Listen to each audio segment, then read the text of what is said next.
Have you ever gone to the Lighthouse International Film? The Lighthouse, the one on Long Beach Island. No, it's another festival. But that's, oh no, I haven't. Oh yeah, it's great. I'm on the jury this year. You should come. It's such a great festival. It's in June, and it's on this island, and it's just spectacular. And they have these great parties at the end of the night at like someone's home last year, and it was on the beach, and it was so lovely sitting around. It was a really nice house. Huh? Yeah, film festivals in general are they're like camp for filmmakers. Yeah. It's the through all the dark rooms for months and months and months trying to put films together, and then to finally be in the company of people that have that's true that know the effort in the same way. Yeah, no, that's right. That's a good way of putting it. It's a really beautiful experience. I have lasting friendships from just filmmakers I met. You know, we spent 3 days together, but it was at the end of a tidal wave of exhaustion and effort, and you're just really open and you supportive of each other's work, what you've managed to get into the world. So yeah, and it's a bit of a retreat environment anyway, because unless it's like at a festival like this one, which is sort of your home, or you live in New York. I'm actually in LA for 7 months for another project, but so it was a shame. I had to kind of fly in and make arrangements for my own city this time, which was a bummer. But this is my city and will always be my city. It's on the record now. Yeah, me too, for better or for worse. So your new project, which is having its world premiere here at the Tribeca Film Festival, I think a fitting place, is All I Can Say. Yes. Which is this archival footage documentary shot by and whose subject is Shannon Hoon of the Blind Melon. You know, I didn't really know his story. I mean, I enjoyed the music at that time a lot. I mean, I was a young adult finding my own, but I didn't particularly know his story, and because I think partly it was overshadowed by Kurt Cobain's story, which was like took all the oxygen out of the entire industry at that time. So when Shannon passed away, it's not as memorable to me, and I wouldn't say that in front of his daughter. Oh no, I think that was part of my interest in the film. Honestly, is because Shannon didn't really escape the fate that most of us have, which is that he had a moment, he entered the cultural conversation and then it passed, and people. Blind Melon, even people, but if you hum a tune, there's a tune. All I can say is that my life, and people then say, I remember it has a that very band. Specific guitar riff going on. It's a great song. I mean, I like that song. I mean, because it just sort of puts me in a moment better than almost any other song I can think of. And he knew, and you see in the film, he sort of understood that the music video with the B-girl and that song was that's right. very probably going to overshadow his legacy. He had a sense of that. Oh, really? Yeah, he did. They hit on something with being an outsider and you don't belong and being just marginalized. That song was one song in a group of many that was very stylistically different than a lot of their other music. And it became, a complete smash hit, and the music video in particular. Right? Yeah. And that's why the album went platinum, and then their album had been out a year already when that single was released, so it shot them into superstardom, and then he was dealing with that. And they didn't write singles. I could see why he might get categorized into that one-hit wonder category, but that's not even fair, because most people are trying to write singles, or that's what they do, and they only have one that breaks through, whereas he really was writing jam songs in a way. I think that where the band was more like jam. I don't remember being like hearing any other singles on that album. They released 3 of them before, and none of them took in that way. And I think also to point out is they didn't have much time. I mean, Shannon passed. There was 2 albums. He passed a few months after they released their second album, and their second album is wildly different. And people have taken a look since then, and it's a very very stylistically different and unique album. I was not a fan of Blind Melon at all when I started, which I think was an asset, because I came from a place of I was neutrality. Actually pretty uninterested at the beginning, and then once I saw these videotapes. Okay. Well, it's the videotapes. Danny and Colleen ended up her and Danny actually began making a film of Blind Melon. Danny Clinch, the famous photographer, yes, is a co-director, and Colleen Hennessy, and then Shannon as well, because he really did direct all of the film. So it's really 4 of us. And we all actually love each other and get along wonderfully. And I think some people get anxious when they hear that there's multiple directors, but it's been such a journey. Well, if it's simultaneous, it's a good thing. If it's chronological or whatever, sequential is a good word, then not so much, because it usually means that people have been fired or walked off or something. Exactly. But you work together on this project, and we should set up a little bit better, even though I might do it in my intro, is that he was like people may think of, he sounds like a narcissist, but I don't see it. But he did happen to shoot the last 5 years of his life almost in an obsessive kind of way. Yes. So you're there for this entire journey, kind of on the cusp of stardom and right before the band formed, before he left Indiana. Amazing. So that he documented the whole time to literally the day he died. Till the morning he died. So the project started where Danny and Colleen began filming the band. They found a new singer years later in 2005, and they were kind of relaunching. And Danny and Colleen went on the road and filmed that for a while, a few years.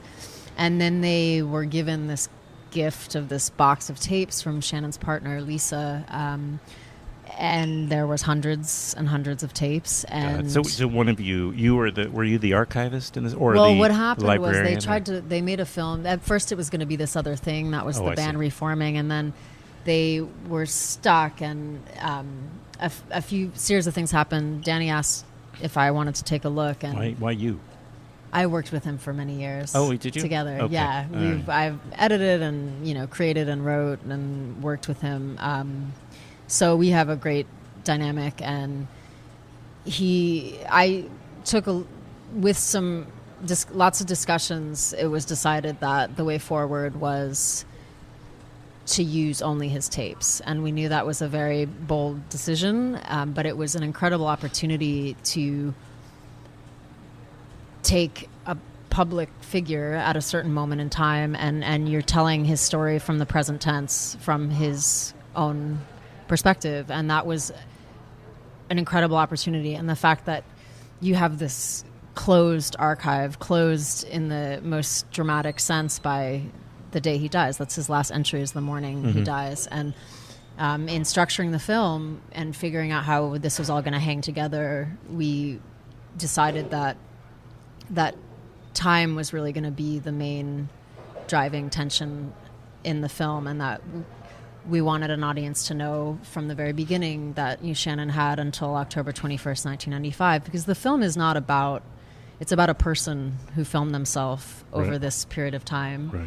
And the thing that's extraordinary about the tapes and the desire to only use them was to allow an audience to feel what it felt like to be watching through them in a condensed way. And he didn't just film the highs and lows. And I mean, it's the blueprint of where we are now. I mean, the seeds of the present are always in the past, and it's much more uncomplicated because he couldn't share it, but you just see this relationship forming with this technology this very early stage. And throughout the film, he gives us a lot of reasons why he's filming, and we left them all in there because I think we can ask ourselves the same question. I mean, what need is this fulfilling? He confesses to the camera. It's a companion. It is quite a witness to.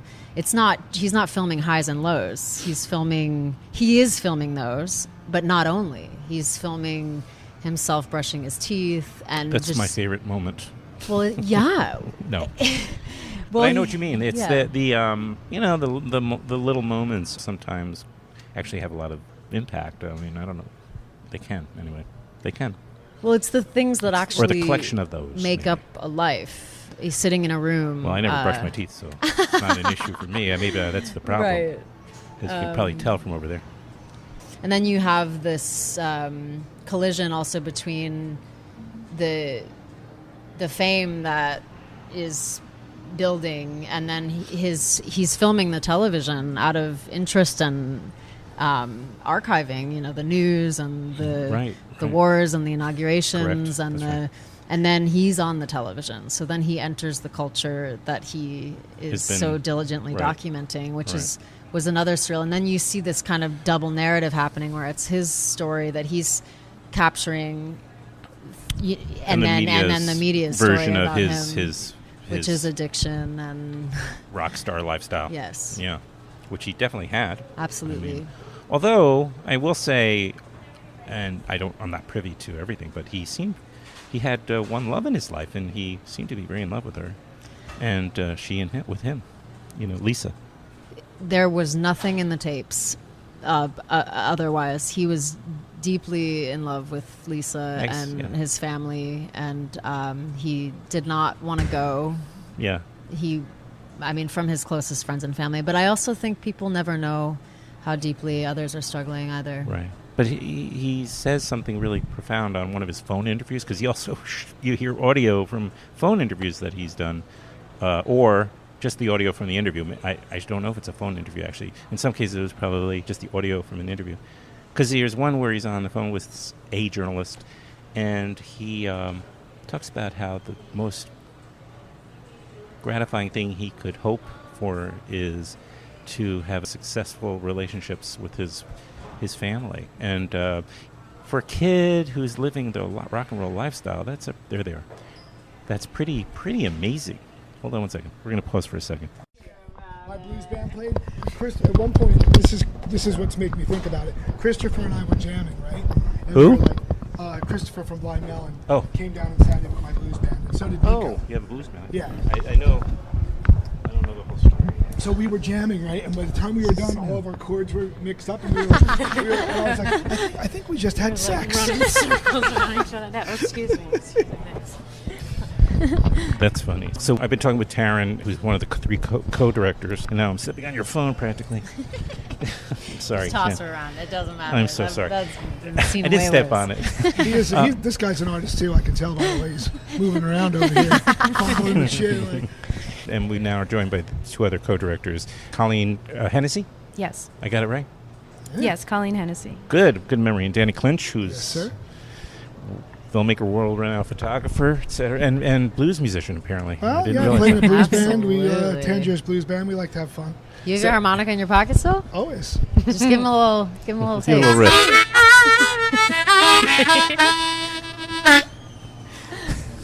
Legit. That's your theme song. I need one desperately. Something, anything. But that was very moving. I don't want to go over the entire conversation. It's not productive. You can begin again. No, absolutely not. I just sort of said I too fall into this category where I was coming up, and specifically, the Blind Melon was definitely all over the radio at the exact moment when I was listening to the radio a lot. But I was saying his passing and his story was so overshadowed by Kurt's, who took all the oxygen at that time, and so that was one reason why I was so pleased to see this film, because I was introduced to this great story and to this guy, and at the same time, it stands alone. It tells its own story, which is a refreshing thing all the whenever you go to a documentary, to see someone not telling you this is the way you're supposed to think and feel about this particular subject. You just arrive at it. Correct. Yeah. Yes. And I think that's a real credit. A little closer. Real credit to the editing and how, we put together this story. We all put together this story, Taryn doing the editing specifically. But the idea that we created this really artful film makes me feel like Shannon was on the same page as us, and it was really exciting to see him giving us the tools and giving us the content to create films that we love, a film that we love, by having these beautiful abstract and experimental cinematic moments in the film that are sprinkled throughout, but yet there's still a really strong underlying story, like you were saying. Also, you should say you came from the Asbury Park Music and Film Festival? Yeah. Is it the Music and Film Festival, right? It's Music in Film Music Festival. in Film Festival. Oh. That makes complete sense, because it's a music documentaries, I assume, mostly? Yeah. With some exceptions, features, too? Also, there's some features, yeah. Mm-hmm. All right, so let's just say... Bertha Cool is in there films right now, that were... Miles Davis film. Oh, beautiful. Yeah. Films which where the music is a central component in the film, right? Correct. It makes sense. Yeah. I should go next year. Yeah, it'll be the 5-year next year. Oh, beautiful. Yeah. Oh, I should definitely go. Yeah. Are you going to play next year? at the Stone? Probably. Yeah. we've played. I think every. Are you year. the mayor of the? Yeah. Let's put it. Sometimes. Okay. Understood. So you just came from this festival, and you're saying you jammed with which of the musicians? Was it the guitar player? Yeah. So Christopher Thorne from Blind Melon came down along with Nico. Oh, Nico is his So daughter. we had a jam. Basically, what happened was we got up, we started playing, and we had a little set list worked out, and we decided that we would do Pusher Man with Nico. I never saw nothing my spirit couldn't kill. I don't mean to leave you out. Forgive me. Oh, Colleen. No worries. Colleen. No, I'm happy to be here, listening to. Who are you? You were the project manager of the film as well. Seems like a lot of moving parts. That's why. Yeah. For a certain time, until Linda came on board, Colleen was like jack of all trades. Yeah. Doing some editing, doing some archive research. Oh, yeah. Digging through all the footage with Taryn. Yeah, Colleen was by my side. Yeah. Well, that had to be in there. We were moral were digging. support. It's been a long haul. This Bunkmates. Bunkmates. Yeah. We've traveled with the film to many different locations. Yeah. I was really grateful that there was the time and space to really mine this archive. You're not always afforded that in film in general, to spend that long exploring something, the actual materials that you have. And we really combed through every frame of this archive, and to try and make sure that we were telling as complete a story as possible with using only his perspective. Yeah. And what I've learned about both of these women here is that they're not going to let a frame go by that they didn't see that they can consider. Oh, I could never sleep. It's How called could you obsession. sleep? And you're just taking notes, and I mean, what is your approach when you're weeding through?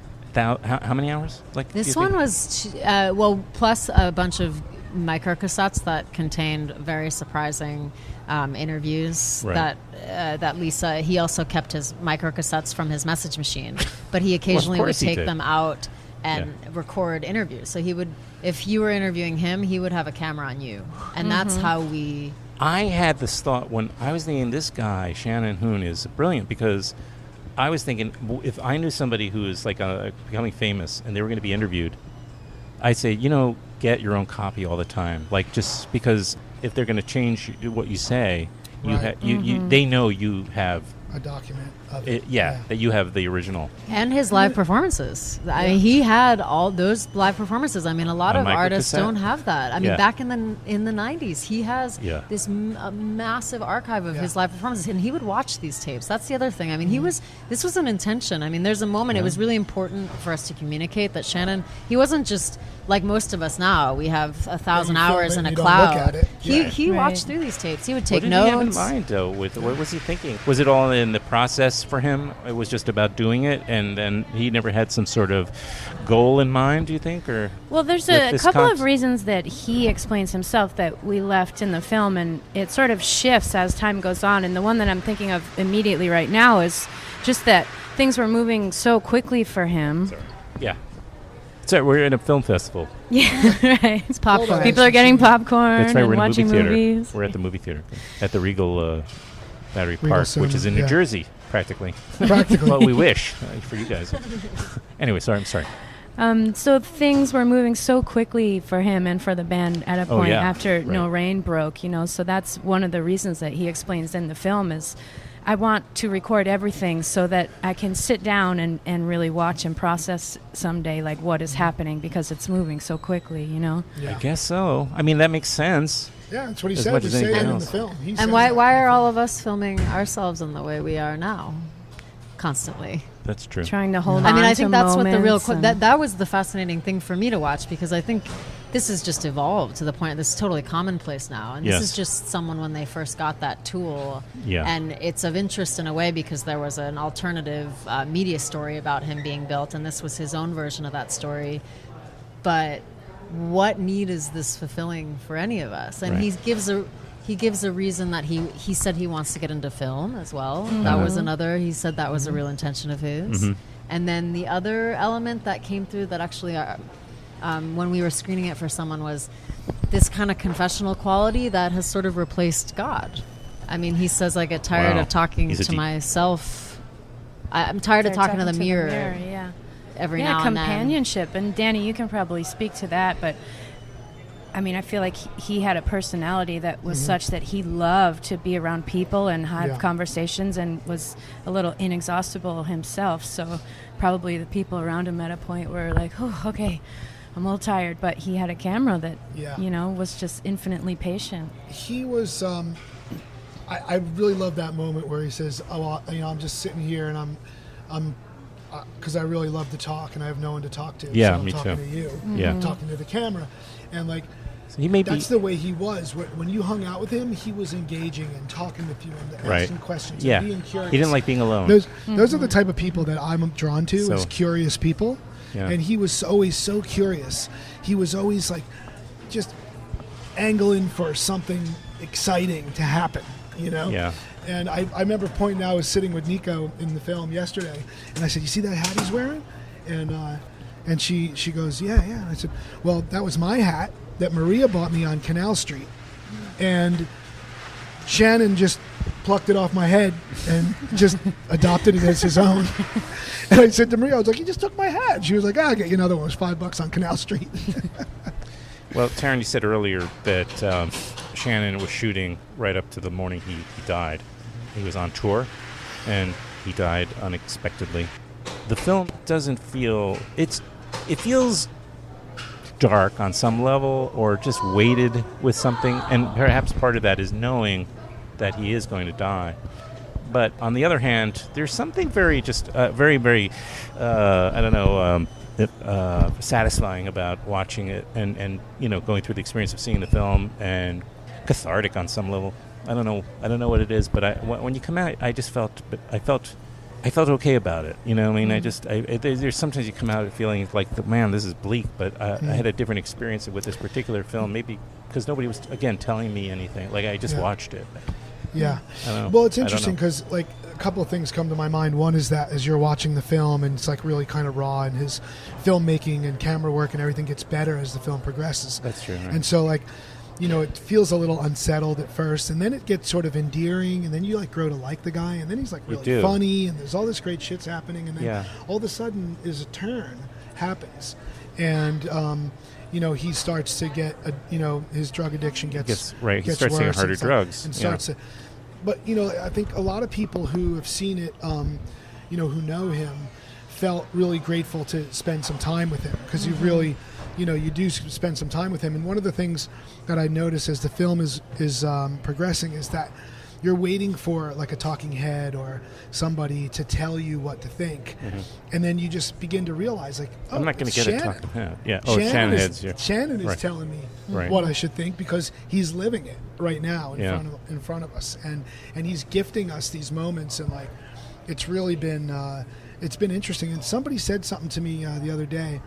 My friend Ruben, who came to our first screening, and Ruben Radding, and he said he's a really interesting guy, a really great photographer, and he was like, it kind of reminded me of like, when you're gonna die, when you're gonna die, and your whole life flashes before your eyes. He was like, that's what the film felt like to me. Yes. Mm-hmm. In fact, sometimes it does flash forward and backward. You think about it, like, right? And there are some moments and where as your life is flashing before your eyes, like, there are certain things that are going to slow down that you're going to grab onto.